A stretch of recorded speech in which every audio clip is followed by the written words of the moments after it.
За бичлэг үзэх хүчин мэндийг хүргэе. Өнөөдрийн бичлэгээр минь цохны хэллэг оруулж байна. За энэ хэлгийн цохыг дэш нь үргэж чангалах дэ зүхийг за мөн духны өвчлөлийг тэнэлгэх зорилттой ийм хэллэг байгаа.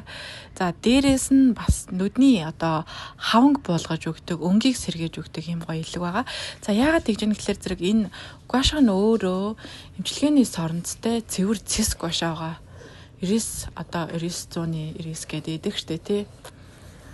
Тийм одоо ганцхан хувьд өөр одоо элемент орсон одоо тэгээ бусд нь 99% нь цэвэр цэсээр хийгдсэн юм гуашаа байгаа. Дээрэс нь цэс нь өөрөө ням бактери эсрэг үйлчлэгээтэй, эрүүлжүүлэх үйлчлэгээтэй учраас хаванг маш сайн болгож өгдөг.